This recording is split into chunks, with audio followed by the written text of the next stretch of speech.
En estos días hemos estado viendo una serie sobre Génesis, el capítulo 1, 2 y 3. Y qué bueno empezar la Biblia así, ¿no? Generalmente a veces empezamos leyendo Juan o leyendo Mateo y son evangelios hermosos y es una palabra hermosa y toda la palabra del Señor es bien eficaz. Pero qué bueno empezar por el principio y eso es lo que hemos estado haciendo en la iglesia. Este año queremos arrancar por el principio, por el inicio, donde inician todas las cosas. Y yo sé que hemos estudiado el capítulo 3 y hoy quiero hacer énfasis en el versículo número 1 del capítulo 3. Yo creo que le lean conmigo, dice así la palabra del Señor, dice: pero la serpiente era astuta más que todos los animales del campo que Jehová Dios había hecho. ¡Wow! Y aquí vamos a responder dos preguntas. La primera pregunta es: ¿quién es la serpiente? Y la segunda pregunta es: ¿por qué la serpiente? Y para responderlo, pues, debe ser la palabra de Dios la que nos debe dar la información. Porque es peligroso cuando yo saco respuestas de mi imaginación, o de supuestos, o lo que yo pienso, o en la historia se ha considerado. Qué bueno que entendamos que la palabra de Dios es la que debe darnos la respuesta. Uno de los principios de interpretación es que la Biblia da respuesta a la propia Biblia. Así que en la palabra de Dios podemos encontrar las respuestas. Porque muchas personas han dado interpretaciones muy curiosas. Número uno, muchas personas han satanizado el animal y han creído que el problema era el animal. Es más, alguien me decía alguna vez que antes la serpiente caminaba, no sé, en punticas o que tenía patas. Yo decía, no, eso ya se conocen los reptiles. Pero no se trata de eso. Dice la Biblia que hay animales que se arrastran sobre la tierra según Génesis capítulo 1. Así que hay personas que han pensado que se trataba del animal. Y por eso han satanizado el animal y han buscado la serpiente y las han matado. Muchas de ellas están en peligro de extinción porque han creído que es el problema de las serpientes o ese terror a las serpientes y esa animalversión al animal. Ahora, cuando uno mire la Biblia, ¿sabes? No se trata del animal. ¿Por qué? Porque si uno mira en toda la palabra de Dios, la serpiente no solamente es símbolo como está aquí en capítulo 3. Si uno mira en la Biblia, la serpiente también es símbolo de bendición. Mire, en Génesis capítulo 49, verso 17, mire lo que dice la Biblia. Dice: será Adán serpiente junto al camino. ¡Wow! Mira que en la Biblia no está la connotación que a veces nosotros tenemos. Porque si la serpiente fuera algo negativo, pues no estaría siendo parte de una bendición. Y Dios le está diciendo a Adán que ella será una serpiente junto al camino. Es más, no solamente es símbolo de eso. Resulta que cuando el pueblo de Israel estaba en el desierto, recuerden que desobedecieron a Dios y se alejaron del Señor. Y entonces, claro, aparecieron un montón de serpientes y los mordieron. Y muchas personas estaban muriendo. Y entonces el Señor le dice ahí a Moisés, y eso está en Números capítulo 21, verso 8, dice: y Jehová dijo a Moisés: hazte una serpiente ardiente y ponla sobre un asta, y cualquiera que fuere mordido y mirare a ella vivirá. Y dice el verso 9, y Moisés hizo una serpiente de bronce y la puso sobre una asta, y cuando alguna serpiente mordía a alguno, miraba a la serpiente de bronce, vivía. Oye, qué interesante que aquí no solamente la serpiente es símbolo de bendición, como en el caso de Génesis, sino que aquí también ahora es símbolo de ¿qué? Es símbolo de sanidad.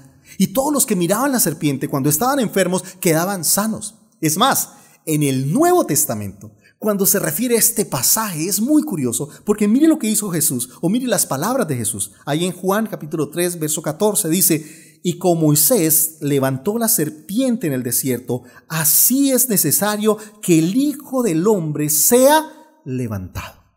Entonces, en la Biblia, ¿cómo es usada la serpiente? Como símbolo de bendición, como símbolo de sanidad, pero aquí, ¿cómo la usa Jesús? Como símbolo del mismo. Y Él está diciendo que así como la serpiente fue levantada, el Hijo del Hombre, y se está refiriendo a Él, se estaba refiriendo a nuestro Salvador, y nuestro Salvador también será levantado. Mire, entonces a veces nosotros hemos tenido la animalversión al animal, y no se trata del animal. Mire que en la Biblia el animal ha tenido otro uso, un uso de bendición, un uso distinto. Es más, Jesús mismo le dijo a los discípulos: ustedes deben ser astutos como serpiente. Entonces a veces hemos culpado al animal, y no es la culpa del animal. Ahora, otra versión que hemos tenido es que la serpiente era un animal que estaba endemoniado. Es que vino Satanás y poseyó el animal y lo endemonió, hizo que el animal hablara. ¡Wow! Esa interpretación también nos deja problemas. Primero, porque no creo que Satanás tenga el poder de hacer hablar a un animal que no tiene cuerdas vocales. Un animal que de por sí no produce sonidos que puedan ser usados para hablar. Uno puede escuchar los sonidos del perro, uno puede escuchar los sonidos del gato, pero ¿has escuchado los sonidos de una serpiente? Si suena es por su cola o por cuando saca esa lengua viperina, pero uno no ve que produce sonidos para uno decir: oye, de ahí salió las palabras. Entonces, que Satanás haya endemoniado o haya tomado posesión del animal, pues también es complicado, ¿no? Porque el único que tiene el poder creativo de hacer hablar, ¿quién es? Dios.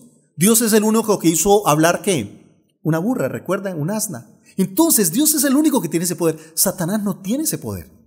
Mire, uno sí puede ver alguna vez en la Biblia cómo Satanás poseyó unos animales, ¿recuerdan? Que fue en el caso del endemoniado Gadareno. Y uno ve cómo esos demonios salieron y dice que se posaron sobre unos cerdos. ¿Y qué pasó con los cerdos? ¿Hablaron?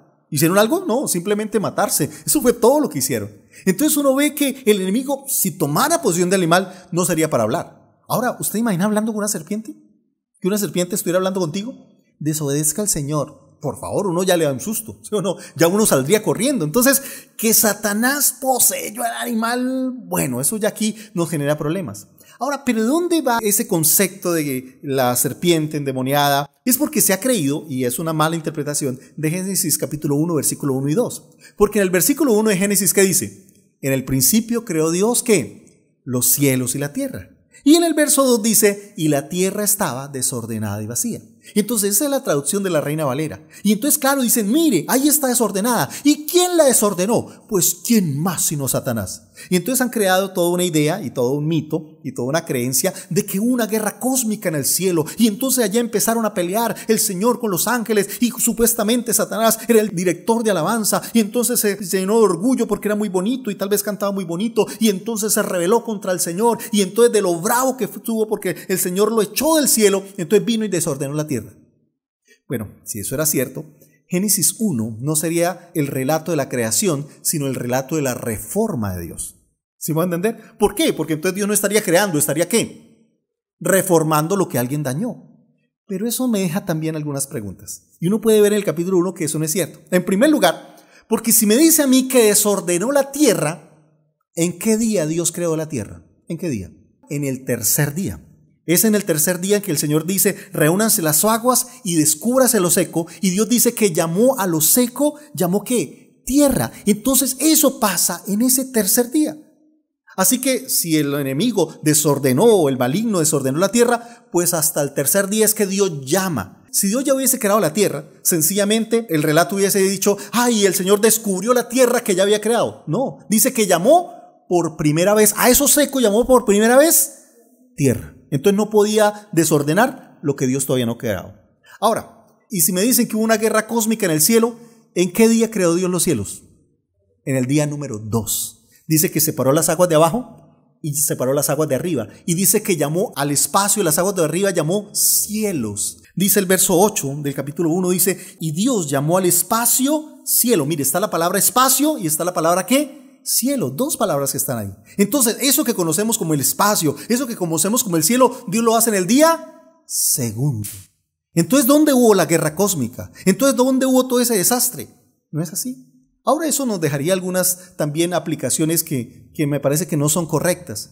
Eso querría decir que entonces Dios creó primero el cielo y allá como en cosa estuvo mal, entonces por segunda vez está haciendo otro proceso. Eso tampoco es cierto. Todo fue una sola creación. La pregunta es, bueno, entonces, ¿cómo interpretar esto? Entonces, está claro que la serpiente no era el animal, que está claro en la Biblia que tampoco es que Satanás estaba poseyendo la serpiente. Entonces, la pregunta es, bueno, ¿quién era la serpiente? Ahora, para entender esto, debemos entender dos cosas. Primero, el tipo de literatura. Si yo no tengo claro el tipo de literatura que estoy leyendo, puedo interpretar las cosas equivocadamente. Para poner un ejemplo, si yo digo, tus ojos son dos luceros que alumbran mi basurero, ¿eso qué es? Poesía. Sí, estoy comparando tus ojos tan hermosos que frente a ellos yo me siento un basurero. Pero no es ni que yo sea un basurero, ni que sus ojos son unos luceros que en la noche, bueno, mija, abra los ojos para que me alumbre. No, estoy hablando que son muy bellos y lo estoy comparando con algo muy hermoso. Pero no estoy hablando de cosas reales o no estoy hablando de que sus ojos son literalmente dos luceros. Entonces, eso se llama literatura poética. Ahora, ¿este pasaje es literatura poética? Bueno, no tan así. Aunque uno sí encuentra poesía en capítulo 1 y capítulo 2 y 3, pero aquí no es literatura poética. Entonces, ¿qué tipo de literatura es? Para averiguarlo, vamos a ver lo siguiente. Es dónde se usa de esta misma forma el sentido de la serpiente. O sea, ¿dónde es que la serpiente tiene ese mismo significado? Yo ya les demostré que en el resto de la Biblia la serpiente tiene un uso diferente. Tiene un uso más para bendición, tiene un uso más para sanidad y tiene un uso aún de Cristo mismo. Entonces, ¿dónde es en la Biblia donde la serpiente tiene esta misma connotación? ¿Dónde será? En Apocalipsis. Y es en Apocalipsis donde otra vez aparece la figura de la serpiente. ¿Y qué tipo de literatura es Apocalipsis? ¿Qué tipo de literatura es? Revelación. Entonces, la Biblia empieza con una revelación del pasado. Claro, Moisés no estuvo ahí en el tiempo de la creación, así que Dios le da una revelación. ¿Y cómo termina la Biblia? Con una revelación del futuro. Porque Juan, de una u otra manera, está viendo la revelación de ese futuro que Dios le está mostrando. Entonces, así empieza la palabra. La palabra empieza con una revelación del inicio, y termina con una ¿qué? Revelación del futuro. Por eso algunas cosas se parecen. Si usted mira ahí en Apocalipsis, el capítulo 12, el versículo 9 dice así: y fue lanzado fuera el gran dragón, dice, la serpiente antigua. Mire, y esto es importante, y este es otro detalle. ¿Por qué? Porque la Biblia no dice y una serpiente. Si fuera el animal diría una serpiente, pero ¿cómo dice? La serpiente. Lo que está diciendo es que es alguien en específico. Y aquí mismo nos aclara, dice, la serpiente antigua que se llama Diablo y Satanás, el cual engaña al mundo entero, fue arrojado a la tierra y sus ángeles fueron arrojados con él. Entonces, ¿de quién está haciendo referencia aquí la palabra de Dios? ¿De quién? ¿De un animal endemoniado? ¿De quién está haciendo referencia? De Satanás mismo. Entonces, cuando ahí leemos en Génesis 3 la serpiente, ¿a quién está haciendo referencia literalmente? A Satanás. Entonces, no es el animal, no es que Satanás poseyó el animal, está haciendo referencia a Satanás. Jamás uno ve en la Biblia y la serpiente endemoniada, no, jamás. Está diciendo la serpiente antigua que se llama Diablo o Satanás. ¿Estamos bien hasta ahí? Entonces, ya nos quedó claro. ¿Quién era la serpiente? Satanás. La pregunta es, ¿antes o después de la caída? O sea, ¿cuando fue Satanás o antes de ser Satanás, porque él tenía otro nombre? Sí, Lucero de la mañana, Luzbel. La pregunta es, ¿antes o después de la caída? Ahora, ¿cómo uno encuentra esa respuesta? ¿Quién debe respondernos? La palabra de Dios. ¿Por qué? Porque si la palabra de Dios no me responde, no hay ninguna respuesta que valga. No es mi imaginación, no es lo que yo creo. La palabra de Dios es la que tiene que dar respuesta. ¿Y dónde encontramos esa respuesta? Pues la encontramos en el profeta Ezequiel. Mire, hay dos tipos de profecías. Hay profecía directa y hay profecía indirecta. ¿Qué significa profecía directa? Cuando Dios le está hablando a la persona en específico. Y profecía indirecta, cuando menciona tu nombre, pero es para otra persona. Voy a poner un ejemplo. Es como si yo dijera, ay, hermanos Kitar, no, esos que llegan tarde. Y resulta que el hermano Kitar llegó temprano. Entonces, él sabe que no es para él, que se está refiriendo a ¿qué? A otra persona, sí, que no va a decir el nombre, pero como le tengo confianza, pues digo el de él. Pero la persona que llegó tarde, ¿cómo va a sentir? Aludía. Va a saber que es ella. Entonces lo mismo, eso se llama profecía indirecta. Y vamos a ver esta profecía que está ahí en Ezequiel. Vamos a ver si es directa o es indirecta. Se está refiriendo a otra persona. Y van a ir conmigo ahí a Ezequiel, capítulo 28, el verso 11. Dice así la palabra de Dios. Vino a mí palabra de Jehová diciendo, hijo de hombre, levanta endechas sobre el rey de Tiro. Y dile, así ha dicho Jehová el Señor, tú eras el sello de la perfección, lleno de sabiduría y acabado de hermosura. ¡Wow! Uno veía a Tiro y era más feo que un trasteo. Dice, pero ¿cómo así? ¿Se estará refiriendo a Tiro específicamente? Sí, la palabra es para Tiro, pero parece que está refiriendo ¿qué? A otra persona. A una persona que tiene algunas características. La primera es que era una persona que era el sello de la perfección. O sea, era una persona perfecta, un ser perfecto. En segundo lugar, lleno de sabiduría. Y tercero, acabado de hermosura, era muy pero muy bello. Entonces uno diría, bueno, puede ser Tiro o puede ser que no, pero sigamos leyendo. Mire lo que dice el versículo siguiente, dice, verso 13, en Edén, el huerto de Dios estuviste. Wow, ¿ese era Tiro? ¿Tiro estuvo en el huerto de Dios, en Edén? No. Ahora, ¿quiénes estuvieron en el huerto del Edén? ¿Quiénes estuvieron en el huerto de Edén por la Biblia? Adán y Eva, ¿y quién más? La serpiente, que en este caso es ¿quién? Satanás, ok. Pero la pregunta es, ¿por qué no podría ser el hombre o la mujer? ¿Por qué no podrían ser ellos? Por lo que sigue diciendo, mire lo que sigue diciendo. En el huerto de Dios estuviste, de toda piedra preciosa era tu vestidura. ¿Por qué no podía ser el hombre o la mujer? ¿Por qué no? Porque estaban como desnudos. Entonces este ser que estaba en el huerto del Edén, ¿qué tenía? Una ropa preciosa. Bien, ¿capís? Vamos a ir entendiendo. Ahora, la pregunta que sigue es, bueno, ya sabemos que este ser precioso estaba ¿dónde? En el huerto de Dios. Pregunto, ¿el huerto del Edén fue antes de Adán o después de Adán? O sea, ¿fue antes del hombre o después del hombre? ¿El Edén fue antes del hombre? ¿Dónde debemos encontrar la respuesta? En la misma Biblia. Entonces no vamos aquí a especular, vamos a buscar. Y entonces vamos ahí a Génesis capítulo 2, versículo 7. Mire lo que dice. Entonces Jehová Dios formó al hombre del polvo de la tierra y sopló en su nariz aliento de vida y fue el hombre un ser viviente. Aquí me está hablando la creación ¿de quién? Del hombre. Y mire lo que sigue diciendo, verso 8. Y Jehová Dios plantó ¿qué? Un huerto en Edén y puso allí al hombre que había formado. Entonces, ¿qué fue primero? ¿Quién fue primero? Adán. Dios primero crea a Adán y luego ¿qué crea? El huerto y pone ahí al hombre que había formado. ¿Está claro? Entonces, ¿qué fue primero? El hombre. Y después del hombre, ¿qué crea Dios? El huerto. Entonces, ¿el huerto existe antes del hombre? No, el huerto existe después del hombre. Ahora, antes de haber creado ¿a quién? A la mujer. Cuando Dios crea al hombre, no había huerto. Dice la Biblia que simplemente de la tierra subía un vapor, pero todavía no había cosas hermosas. Las mujeres, ¿cómo tienen todo? Perfecto, limpio, porque cuando Dios las creó, ¿cómo encontraron toda la creación? Hermosa, llena de colores, llena de formas, llena de nombres para cada cosa, ¿verdad? Y aquí es esto, aquí aquello. Por eso ya les encanta el orden y les encanta que todo esté estéticamente hermoso. Bueno, hay hombres que también les gusta el orden, no estoy diciendo que solo las mujeres, pero estoy diciendo que de una u otra manera las mujeres les encanta mucho el tema del orden. Entonces, ¿el huerto fue después de quién? Del hombre. O sea, ¿hay una posibilidad de que Satanás estuviera en un huerto antes del hombre? No hay, porque no había huerto. ¿Entendieron? Entonces, cuando nos dice la Biblia que estuvieron ahí en el huerto, quiere decir que estuvo al mismo tiempo ¿con quién? Con Adán. Entonces lo que nos está diciendo aquí la palabra de Dios es que ahí en el huerto estaba este ser, pero ¿cómo estaba? Hermoso. Ahora muchos han dicho que Satanás era el encargado de la alabanza. Ahora, ¿de dónde sacan eso de la alabanza? Otra vez, por una mala traducción de la Reina Valera. La Reina Valera nos ha ayudado, pero a veces también ha hecho algunos daños como esos. Y han creído que la función de Satanás era la alabanza. Mire, eso no dice la palabra. Volvamos a leer ahí en Ezequiel.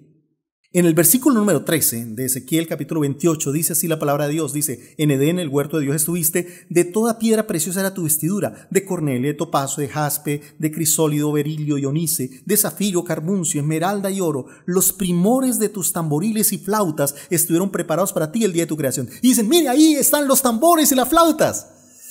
Bueno, es una mala traducción, porque el contexto de qué está hablando, de ropa. Está describiendo en la ropa, los accesorios. Es más, si tú miras en cualquier versión que no sea Reina Valera, cualquiera, desde la católica, desde la NBI, de la ETV, Dios habla hoy, cualquier versión te da una mejor traducción. Es más, venga, le leo algunas traducciones. Esta versión dice, estaban colocados todas esas piedras preciosas en tus hermosos tambores y encajes de oro. O sea, ¿qué hace referencia? A los aretes. No tamboriles de instrumentos, sino tambores. Es más, mire esta otra versión, dice, tus joyas y encajes estaban cubiertos de oro. Otra versión dice, con aros, esta no menciona tamboriles, sino aros directamente, dice, pendientes labrados en oro desde el día que fuiste creado. Y otra versión dice, de oro labrado tus aretes y colgantes preparados el día de tu creación. Entonces, no es que Satanás era el director de alabanza, porque muchos han satanizado también los músicos, ¿no? Cuidado músicos, porque ustedes tienen el espíritu de Satanás, no, ustedes les puede saltar el orgullo. No, yo creo que Satanás es más, están los accesorios, no mentiras tampoco, pero lo que está hablando es de ¿qué? De accesorios de oro, está hablando de sus colgantes, está hablando de sus aretes, no está hablando de instrumentos musicales, ¿está claro? Ahora, pero el versículo siguiente nos deja claro cuál era su función, ¿y su función era la música? No. ¿Qué sigue diciendo? Verso 14 dice, tú, querubín grande, ¿qué dice? Protector. ¿Cuál era el trabajo de Satanás? Era el celador del conjunto, el conjunto del Edén. No, mentira. Pero era el que estaba ahí para proteger, el que estaba ahí para servir. Es más, venga, le digo algo. No solamente Satanás o este ángel hermoso estaba después del hombre o fue creado después del hombre, sino que te voy a decir algo, estaba también al servicio del hombre. Porque ahí es donde encontramos un detalle. Mire que la Biblia dice, pero la serpiente. Ahora, ¿qué nos dice Génesis 2? ¿Cuál fue la tarea que Dios le dio al hombre? ¿Cuál fue la tarea? ¿Lo puso a qué? No solamente a labrar y cuidar el jardín, sino ¿qué más? A ponerle nombre a los animales. Así que ese nombre de serpiente, ¿quién lo puso? ¿Lo puso Dios o lo puso el hombre? Lo puso el hombre. Y cuando uno pone nombre a algo, ¿qué significa eso? Que está bajo su autoridad. Por ejemplo, yo le pongo nombre a mis hijos. Yo le pongo nombre a mis mascotas. Yo no le puedo poner nombre a las mascotas del vecino, ni a los hijos del vecino. Puede ser que no me guste el nombre, pero son sus papás, ¿sí? Ellos serán los que tienen la responsabilidad y la tarea de ponerle el nombre, no la mía. Yo puedo sugerir, ay, ¿por qué no se llama así? Ay, ¿por qué no le pones ese nombre? Pero quien decide quién es, los papás. Sea buen nombre o mal nombre, al final ¿quién decide? Los papás, porque ellos tienen la autoridad. Así que el término y el nombre serpiente, ¿qué significa eso? Que está bajo la autoridad. Por eso aquí respondemos la segunda pregunta, es ¿por qué una serpiente? ¿Por qué no dice literalmente y Satanás se apareció o el ángel Luzbel se apareció? No, para indicar algo que yo he llamado la posición. Miren, vamos a ponerlo así claro. En el orden jerárquico del Edén, ¿quién estaba por encima de todo? Dios. ¿Quién estaba debajo de Dios con toda la autoridad sobre todas las cosas? El hombre. ¿Quién estaba por debajo del hombre? Los animales. Pero entre los animales y el hombre, ¿quién estaba? La serpiente. Porque este animal, que tiene nombre animal, estaba por encima de los animales. Por eso dice la Biblia, era más astuta que todos los animales que Dios había creado. Entonces, por eso aquí me diferencia que es un animal, pero que está ¿qué? Por encima de los animales, para mostrarnos que estaba por debajo de ¿quién? Del hombre. ¿Qué significa eso?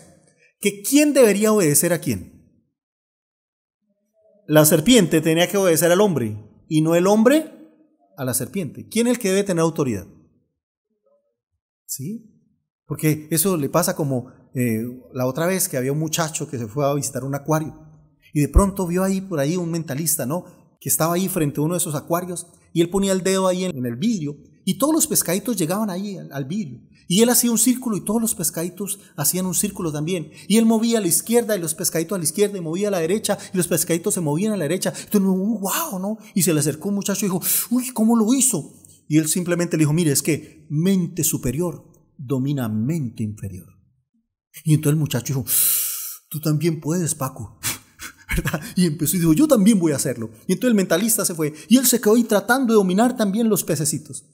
A las 2 horas volvió el mentalista y encontró al muchacho haciendo chiste malísimo. Ok, pero lo que estoy diciendo es que ¿quién debería dominar a quién? El hombre debía haber dominado a quién, a la serpiente, y no la serpiente sea la que termine dominando al hombre. Entonces por esto este es un asunto de ¿qué? De posición. ¿Qué es lo que le está proponiendo la serpiente o Satanás al hombre? ¿Qué le está proponiendo? Que sean como Dios. Le está diciendo, mire, si tú haces esto, te vas a volver Dios. Y si tú te vuelves Dios, quitamos a Dios del escenario, tú serás Dios y yo estaré al servicio tuyo. Pero ¿qué fue lo que pasó? Al hombre obedecer a la serpiente, al hombre obedecer al maligno, al hombre obedecer a Satanás, ¿qué pasó? Satanás ocupó el lugar de dominio y de autoridad. Por eso el Señor alguna vez le dice ahí en Juan capítulo 8, 44, le está diciendo a los judíos que están diciendo, nosotros somos hijos de Abraham. ¿Sabes qué les dice el Señor? Les dice, ustedes son de su padre el diablo. ¿Por qué? Cuyos deseos quieren cumplir. O sea, todos los que hacen la voluntad del diablo, ¿qué se vuelven? Hijos de él. Es más, el apóstol Pablo ahí en 2 Corintios capítulo 4, verso 4 dice, Satanás, quien es el Dios de este mundo, ha cegado la mente de los que no creen. Son incapaces de ver la gloriosa luz de la buena noticia. O sea, otra vez, ¿qué dice Pablo? ¿Quién es el Dios de este mundo? Satanás. ¿Y por qué es el Dios de este mundo? Porque al hombre obedecer a Satanás, terminaron ¿qué? Pasados a eso que la Biblia llama el reino de las tinieblas. Y ahí es donde el hombre ha perdido su posición. Recuerda que Dios llamó al hombre para que estuviera con él. para que tuviera esa autoridad que provenía de parte de él. Pero al obedecer a Satanás, ¿qué pasó? Perdieron su posición. Y al perder la posición, perdieron la bendición que tenían frente a esa posición. Ahora, Juan mismo dice ahí en su carta, primera carta de Juan 5:19, dice, sabemos que somos hijos de Dios y que el mundo que nos rodea está controlado ¿por quién? Por el maligno. Ahora, uno diría, qué historia tan triste, porque el propósito de Satanás era eso, utilizar la situación para dañarles ¿qué? La posición. Entonces, ¿cuál situación utilizó? El hecho de que el Señor les haya dicho que no tomaran de ese árbol. Y les dijo, no, pero ustedes deberían tenerlo. Mire, ustedes no son felices si no tienen ese árbol. Y es cuando la mujer lo vio agradable, lo vio codiciable para alcanzar la sabiduría. Es cuando empezó a verlo necesario para ella. Es cuando empezó por esa situación y perdió su posición, perdió el lugar que Dios le había dado. Ahora, pero este pasaje no solamente es el relato de la tragedia, también es el relato de la esperanza. Porque en el versículo 15 de Génesis 3 dice, y pondré enemistad, cuando el Señor habla a la serpiente, dice, y pondré enemistad entre tú y la mujer, entre tu simiente y su simiente, él te herirá en la cabeza y tú lo herirás en el calcañar. ¡Wow! Entonces ya aquí nos está hablando que un descendiente de la mujer, ¿qué iba a hacer? Iba a aplastar la cabeza de la serpiente. Y no aplastar el animal físico como tal, aplastar ¿qué? Al enemigo.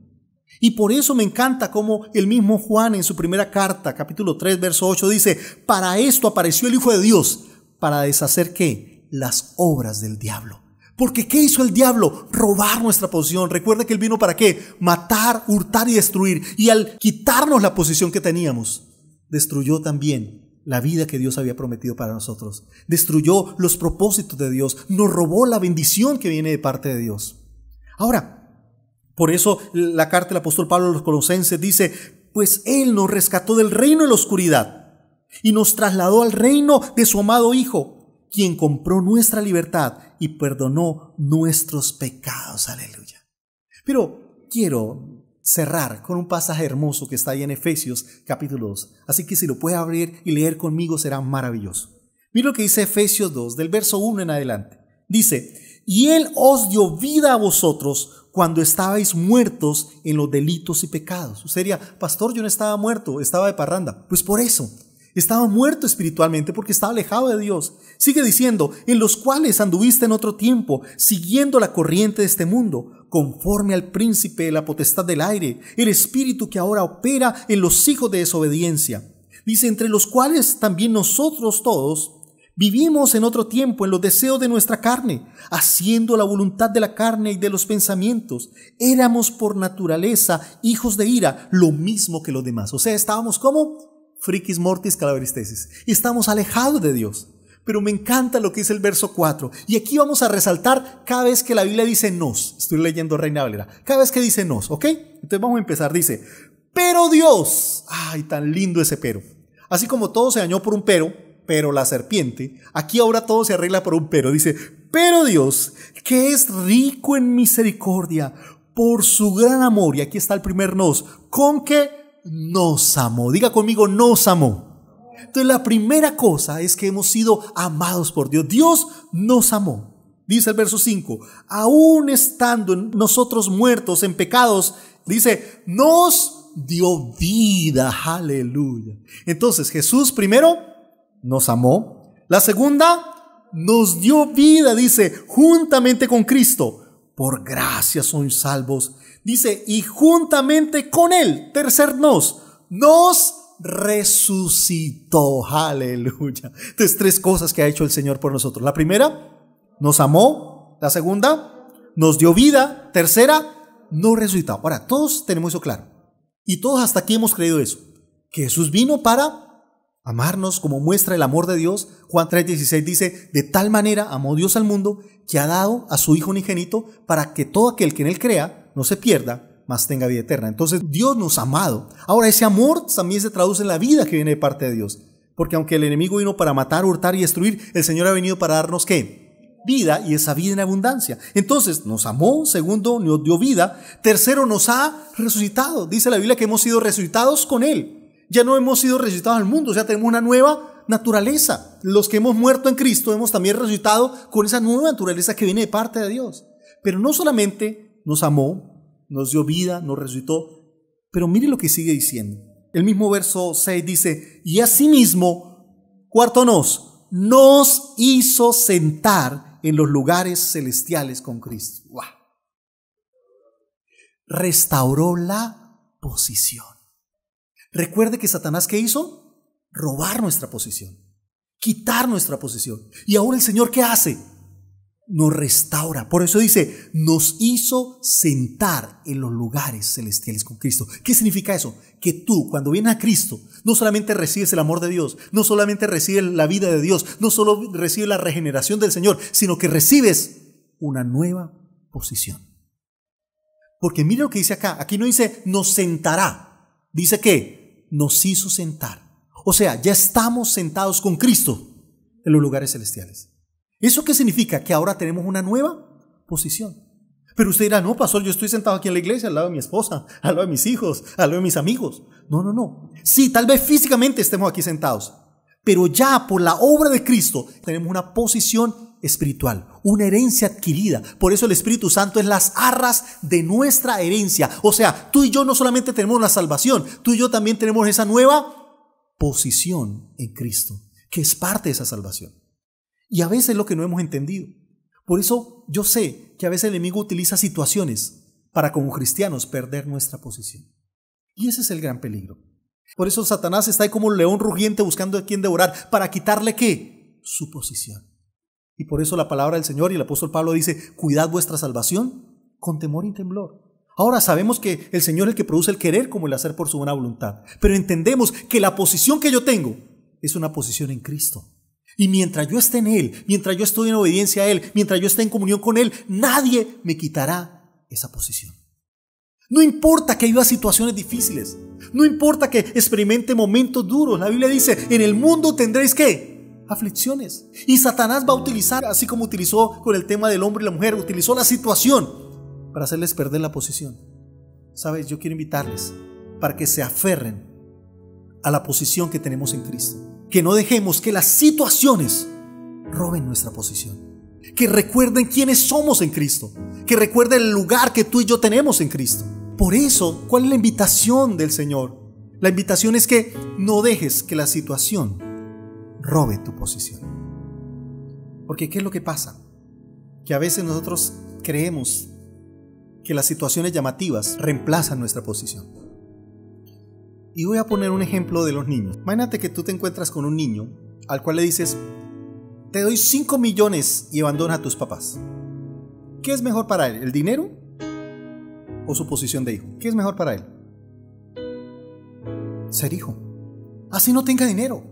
Y tú le puedes decir, pero mire, no tienes plata. Mire, te estoy dando dinero. Abandona a tus papás y coge este dinero. El niño, ¿qué te va a decir? Yo prefiero a mis papás. Porque aunque no tenga nada en mis bolsillos, si tengo mis papás, lo tengo todo. Por eso Jesús decía, mire, no se afanen, ¿qué van a comer? ¿Qué van a vestir? ¿Sí? Porque los que no conocen a Dios, los que no tienen la posición de hijos, los que no son hijos de Dios, se afanan de esas cosas. Pero dice, vuestro Padre Celestial sabe de qué cosas tenéis necesidad. Por eso dice, buscad primeramente el reino de Dios y su justicia, y todas las demás cosas que dice, vendrán por añadidura. Sí, tal vez mi hijo en este momento no tenga dinero en sus bolsillos. Es más, ni bolsillos tiene. Tal vez lo único que tiene es lo que tiene el pañal. Le toca botarlo. Pero él sabe que mientras tenga los papás, lo tiene todo. Nunca le hará falta nada. Tiene su comidita, tiene su ropita, tiene todo asegurado. Puede ser que no haya plata en sus bolsillos. Él sabe quién es su padre. Lo mismo es nosotros cuando somos hijos de Dios. Tal vez en este momento tengamos una situación difícil, no tenemos dinero, pero tenemos un padre. Y yo no quiero perder esa posición. No quiero, por los beneficios del maligno, de decirnos, mire, aquí hay este atajo, mire, haga este chanchullo, este torcido y tendrá resuelta su situación. No, yo no quiero perder mi posición, porque mi posición es más importante que la situación. Por eso el apóstol Pablo decía, mire, yo sé vivir en abundancia y sé vivir en ¿qué? En escasez. ¿Por qué? Porque todo lo puedo en Cristo que me fortalece. No importa la circunstancia, no importa si en este momento estoy pasando necesidad, si estoy pasando enfermedad. Mire, cuántas personas no se han dejado influenciar por la situación. Es más, han tomado como excusa la situación para perder su posición. ¿Cuántos se enfriaron en la fe? ¿Cuántas personas no se han vuelto a reunir? o ni siquiera mantienen la transmisión o su tiempo de oración. Y todo por la excusa de la situación. Ay, pastor, es que el COVID. Ay, no, pastor, es que el trabajo. Ay, es que el peligro de enfermarnos. Ah, ok. Y cuando usted va a hacer mercado no hay peligro. Y cuando va a pasear o cuando se monta en un bus de esos llenos que no puede uno ni respirar, ahí no hay peligro. Es solo en la iglesia, es solo buscando a Dios. Ah, ¿esa es la excusa? O sea, has dejado que la situación robe tu comunión con Dios, tu posición. Yo te digo algo, esto pasará. Es más, los que tienen su posición clara, no les preocupa. Porque como dijo el apóstol Pablo, para mí el vivir es Cristo y el morir es ganancia.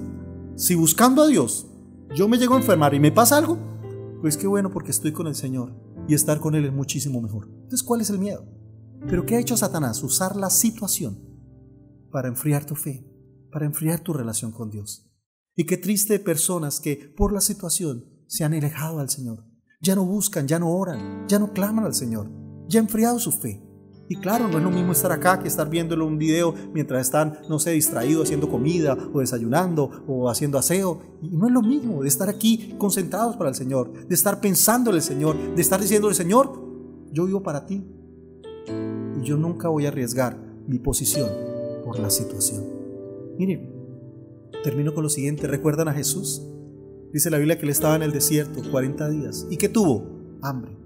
¿Y con qué llegó Satanás? ¿Cuál fue la estrategia? Su situación. ¿Cuál situación? Tenía hambre. Y le dijo, mire, haz que estas piedras se conviertan en pan. ¿Qué pasaba si Jesús obedecía a Satanás? ¿Terminaba haciendo qué? Esclavo a él, ¿recuerda? Poniéndose bajo sus órdenes. ¿Él qué hizo? ¿Mantuvo qué? Su posición. Dijo, no solo de pan vive el hombre, sino de toda palabra que sale de la boca de Dios. Ahora, ¿qué pasó al final? Dice que después de que pasó la tentación, dice que el diablo le dejó. Dice, y entonces vinieron ángeles y le servían. Wow. Mire, cuando tú mantienes tu posición, Dios se encargará de resolver tu situación. Dios se encargará de acomodar tu situación a la posición que tú y yo tenemos en Cristo. Entonces no dejes que el enemigo te ponga a temblar. No dejes que el enemigo te haga tomar decisiones equivocadas. Mire, hay una historia de una muchacha en Venezuela. Eso pasó hace algunos años. Era una reina de belleza. Bueno, fue reina de belleza. Y estaba a punto de casarse con un muchacho que la amaba, una persona de bien, de buena familia. Y ya le había propuesto matrimonio, tenía su anillo de compromiso.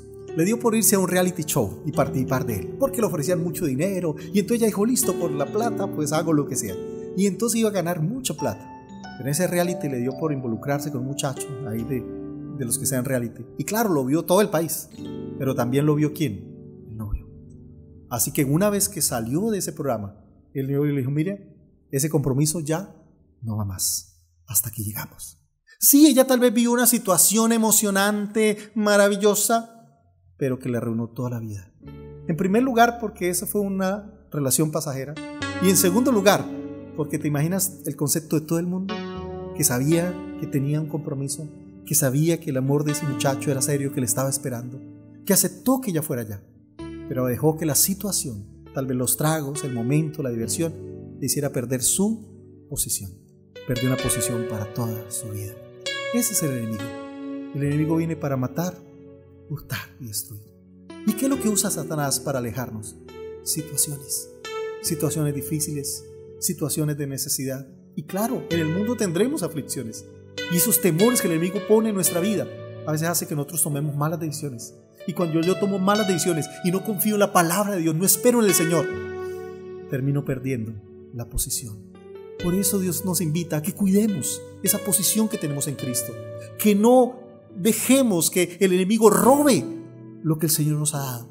Porque aunque Él está como león rugiente buscando a quien devorar, si nosotros permanecimos firmes en Cristo, dice la Biblia, someteos a Dios, y Satanás y el enemigo huirá de vosotros. Entonces, en la medida que nosotros estemos ahí en la posición clara con Cristo, el enemigo tendrá que huir, porque estamos llamados a tener autoridad aún sobre los demonios, aún sobre las circunstancias. Por eso, cuando tú y yo mantenemos nuestra posición, wow, nuestra situación algún día se arreglará. Así que no te preocupes si tal vez estás viviendo una situación difícil. Mantén tu posición en el Señor. Dígale, Señor, yo sé en quién he creído y yo sé, Señor, que tú te encargarás de arreglar cualquier situación y que toda la bendición, todo lo que yo necesito vendrá por añadidura mientras yo mantenga mi posición. Sí, tal vez habrá momentos que mi hijo tendrá hambre y estará al lado mío. Mira, papá, comida. Y yo le digo, hijo, espera, todavía no, espera tu tiempo. Pero él no tiene por qué salir corriendo e ir a buscar a otra familia. Él sencillamente tiene que esperar. Cuando vea la recompensa de esa espera es que tendrá la comida que él siempre ha querido. Tendrá los beneficios que siempre ha esperado. Mira, si nosotros, siendo malos, sabemos dar buenas dádivas a nuestros hijos, ¿cuánto más nuestro Padre Celestial nos dará cosas buenas? Lo mejor que tú y yo tenemos en nuestra posición de ser hijos de Dios. Esa es la mejor posición. Que nada te la quite, que nada te la roba. Mantente en obediencia a Dios y Dios se encargará de bendecirte, de prosperarte y levantarte. Por lo que te pido un momento, por favor. Señor, gracias por tu presencia. Gracias, Señor, por no solamente restaurar nuestra vida, darnos una nueva vida, sino también, Señor, darnos una posición al lado de nuestro Padre. Gracias, Señor, porque tú has restablecido no solamente nuestro corazón, nuestras emociones, sino también el lugar que tenemos. Ahora podemos sentarnos a la mesa como hijos tuyos